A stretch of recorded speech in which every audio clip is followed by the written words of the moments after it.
morning here in Ireland. Welcome back.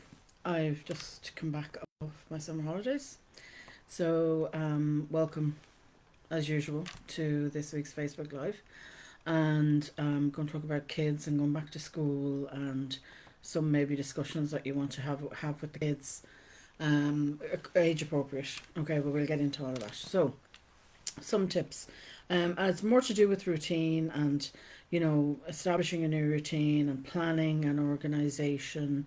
Um, and maybe, you need to think about adding some new ground rules or house rules if your child is going off to secondary school or high school for the first time. Um, sorry. You'll also might want to think about, well, the routine has maybe slid a little bit, even if they were going to a childminder or if they had somebody else looking after them and you were in work, if that all still happened and there was some sort of structured routine. Things tend to be a little bit different when they're back to school, you're trying to work, and you're trying to get everybody out at the same time, or you have to go a little bit earlier because now one of them is going, as I said, to, it's a teenager and they're going to secondary school, or they're just a teenager. So the first thing I'd say to you is there's probably going to be a few weeks. I know they're going back here in Ireland this week and they're going back next week in Ireland, but you'll probably find that you have a few cranky weeks. That's to be expected. And it won't be just the kids that'll be cranky. You will be too, as a parent. Because, you are, even if it is only a little change, even a little change to our sleep, that can have a big impact on us mentally and physically. So, you need to have a little bit of patience here. Patience with yourself as a parent until you adjust over the next month. Today's the 1st of September. So over the next month, allow yourself to adjust and allow the kids to adjust too. Things are going to go haywire. Mistakes will be made. People will be cranky. That's okay. That happens. It happens to everybody. Nothing runs smoothly and perfectly because there is no perfect. So, do a little bit of homework. So, the first thing I'd say to you is look at the bedtime schedule. If it has slipped and they've been staying up later and later, particularly with older kids, maybe 10 plus, or teenagers, if that has slipped, then try and bring back that time over the next few weeks, even at the weekends. Bring it back 5 or 10 minutes each night. Just try and bring it back to the normal bedtime where, they have that time, they have about an hour before they need to be asleep, where they can just decompress and, get rid of the technology, etc. If you're looking for tips around bedtime schedules and tips on how to improve sleep, even with kids, go check out my previous videos on those, because they'll work. They do work. There's a lot of scientific research behind the tips I give you on the bedtime, on how to improve your sleep. Remember, you're going to be a little bit tired, you're going to be a little bit cranky, and so will the kids. So remember, they don't have those coping skills that you have. Their brain is just not fully developed. I don't care if they're 18, they're going into their final year of secondary school or high school. They just don't have that brain capacity to cope that you have. You've got to help them. A little bit of guidance. They are a bit older, but a little bit of guidance to get that bedtime routine back in place. That's the first thing. And that, if you were to do nothing else, get the bedtime sorted, get the sleep sorted, because that's the most important thing. 2, get them on board with the morning routine.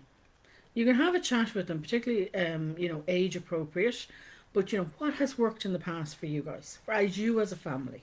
What has gone wrong? So discuss it with them.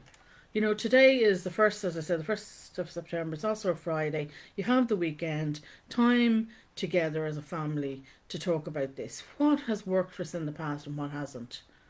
Remember, again, older kids and teens don't have the capacity to solve problems like you do, but they can help come up with some things that will help them to, to do what they need to do to be out that door at that certain time in the morning. Um, they'll help you come up with the effective strategies together, and therefore everybody's more likely to cooperate. And that's what you're looking for here with this discussion, is to get them to cooperate and realize how important it is to keep to a schedule in the morning and get everybody out the door. So take some time to talk to them about what would help. And also check out my video on how to prep better for a better morning routine. And sometimes that means, planning things or doing things the night before. So think about what you could do the night before that would help ease the transition into a better morning and exit out of the house and get them to school and you to work if that's what's happening quicker and more easily. So again, changing routine, you're changing habits, allow yourself, some time, and have some patience with yourself, because you're going to make mistakes, and then you'll adjust and get a better working routine for you all. Number 3, get them involved, particularly if they're older. Again, get them involved in planning lunches and healthy snacks for lunch. If they do take a lunch to school with them, check out what the school's policy is on healthy lunches. Most schools now do have those. Look at ways you can reduce the sugar slumps in the afternoon for them when they have afternoon classes. Try to get them to pack their lunch the night before. Make the lunch, if they are older children, 10 onwards, they should be able to make their own lunch. You should be training them to do this. This is a life skill, to look after themselves, to feed themselves. So think about getting them involved in doing that. And also make them responsible for getting their own lunches into their lunchbox and into their bag and out to the car. So if they miss their lunch, then they go hungry. They won't do it a second time. So it's okay to do that. It's okay to make them responsible, particularly if they're older, to get their lunch to school. The next thing I'd say to number 4 would be to organise clothing. Again, the summer is going out. You might want to have a little bit of a declutter. As a parent, I always found that this time of the year was a handy time to declutter clothes, but also declutter maybe toys that they've grown out of. And again, get them on board. Try to leave a teen to do their own room. I know I can hear some of you laughing, but respect them that they will do this. But you have to let them know what you expect. So if they're going to be cleaning their own room and they want that sense of privacy, they have to know what you expect the standard to be. They also have to give them, the correct supplies, a waste paper basket, laundry basket, a good system where they can put away their clothes, and maybe just tackle one thing at a time. So, don't tackle toys and clothes all in the one day or all in the one weekend. Maybe decide on, particular, let's do clothing this weekend, and the next weekend we'll go through toys and see what we don't need anymore. Sometimes though, clothes or a toy can have a happy memory for a child, and they may wish to keep it. Even a teen may wish to keep something, and yet it's too small for them. They've grown out of it. Consider if it has a very particular memory, maybe getting a box frame and putting it in, something like that, or having a keepsake box where they keep things that have particular memories for them, and that box is kept. The other thing is, if they're hemming and hawing about, particularly with a teen, I really love this shirt, it's gone. Maybe have another box or a bag, a spare laundry bag or something that they can keep in the wardrobe, where they can put things they can decide on later, but they put a label on it. 6 months from this date, we have to review this, and if I still feel I want to keep it, then I keep it. I get to keep it in my memory box. But other than that, I have to let it go. So think about those things that might save you some issues around, you want the item gone, but they have an attachment to it for some weird reason that you don't understand. Ask them to explain it to you. Have that talk. Don't just demand they throw it out.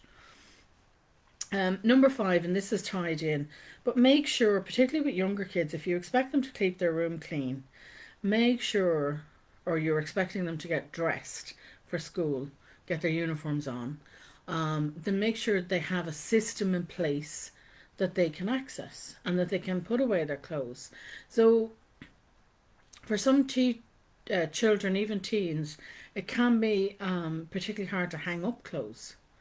So having cubby holes, or those hanging cubby holes that you put in the wardrobe rather than hangers, or a set of drawers, might be a better system for your kid or your teen, your child or your teen, than just using a wardrobe.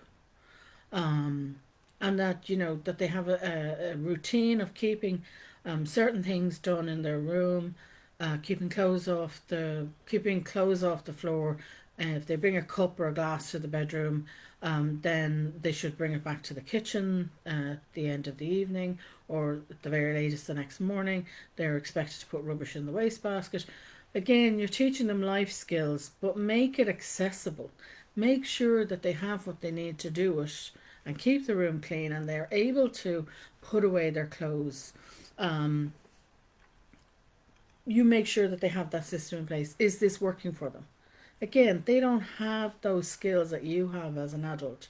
Their brain is just not developed. So you have to make it an easy system for them so that they can do it. You're giving them that win.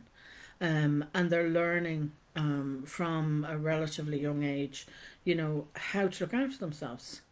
To have a proper, that the idea that is the house rule is that you keep the house tidy, you're expected to help out with chores around the house, and you're expected to be respectful of the property that you're living in. So, this is teaching them a life skill, and that's okay. The other thing at number 6, again, we're bringing on back to routines, but we're also talking about, clutter and that. It's to set up a staging area.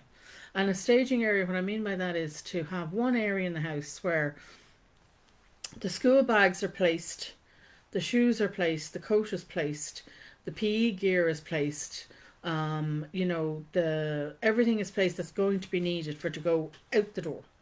So everything is put there at the end of the evening before they go to bed. So their bag is put there with everything they need for the next day, their PE gear, their shoes, their coats, and it should be up to them once you have this staging area. Usually it'll be the whole. If you can get a cubby system, again, hang up somewhere to hang up clothes, a bench maybe to put the bags on, and somewhere to put the shoes underneath the bench. Then you have it all in one place, and you're not searching for shoes. You're not searching for the PE gear at the last minute. It'll make mornings less stressful if you can do that. The other thing I would say to you is, particularly with those that are in secondary school or high school, put their timetable on the fridge, or if you have a command center in your kitchen where you put the post and things like that, put them there and highlight the days where they have PE, where they have home economics, so you can see in advance. And I'd highlight those for yourself so you can see in advance, this is coming up on a Wednesday, PE is coming up on a Wednesday. I know Tuesday night that the PE gear has to be at the staging area on Tuesday night. So think ahead, because they're not going to be that organised, but you do, and it's going to make your life a lot less stressful if you have this staging area, and if you can plan ahead a little bit, and plan ahead with them, particularly the older they get. Some conversations you might want to have with regard to school and going back to school. Talk to them about how they feel about being back in school. Even if this isn't their first year in secondary school or high school, talk about what it's like to go back in second year. Sometimes second years in Ireland, that's around 13, 14. That can be even more daunting than the first year going into school. So talk to them about it. Invite them to participate in a conversation that gives them some sort of sense of control, where they can talk about their emotions and their feelings and their experiences and what's going on. Because you don't want to embarrass them or discount them in any way. You don't want to demean their feelings. Oh, you'll be grand. No, don't do that. Allow them just to talk about it, because sometimes that's all they need to do. What do they need help with?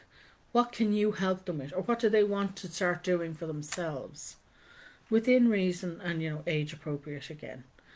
The next thing I'd say to you is number 8 would be safety first. This is another conversation that you really need to be having with the kids, and this is not just about traffic safety, and how you get out of the car, if you're dropping them to school, or how they would walk to school, the same routine, who they would walk with, and all that to do with traffic safety and personal safety. But you need to make sure that younger children um, would start to learn, their own name, uh, your name, not just mommy and daddy, but your name, and your telephone number, your mobile number, at least one of your mobile numbers, in case something happens. The other thing is, maybe they also, if somebody is going to be collecting them from school, if you have after school care, that they know what this person looks like in advance. The school knows exactly who it's going to be, how they're related to the child or how they're not. Maybe it's an after school club, so therefore it will be some carers that will be coming to the school to collect the child, but they need to know who that is. A complete stranger turning up to the school can be very disconcerting for the child, so make sure they've had that introduction, as who they are and they know who they are. 9 is to talk about bullying. And this is a conversation you should be having constantly, throughout the years. And it doesn't matter how old they get, even going off to college or university. You talk about bullying and what's acceptable and what isn't. And then, there are other conversations you want to have with them then as well.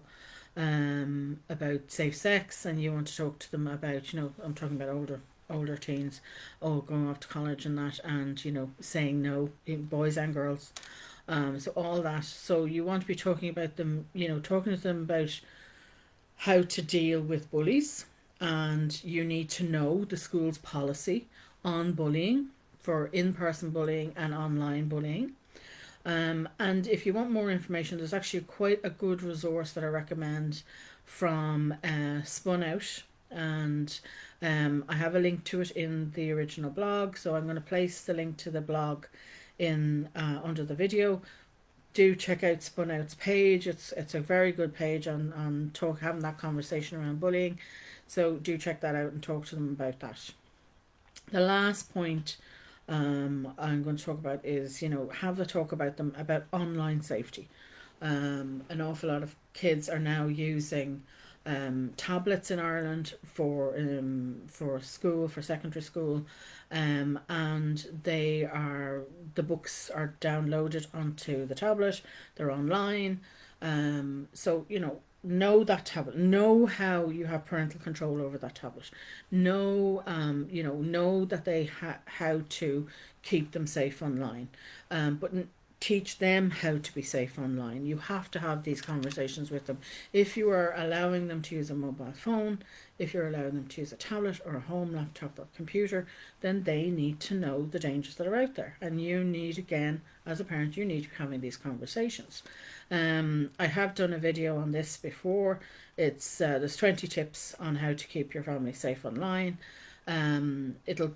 There'll be more up-to-date information, of course, but there should be links in that where you can get that. Go and check it out. It is a vital conversation we have to have now as parents and grandparents, to be aware of online safety and to talk to our kids. It is our responsibility to do that, to have conversations with our kids about online safety. So I'll leave it there. If you have any questions, as always, I'm happy to try and answer them for you. If I don't know, I'll go off and ask a colleague. So please let me know. And I will see you all again next week. Thank you for watching, as always, here and on replay on YouTube. And I will see you next week. Thank you.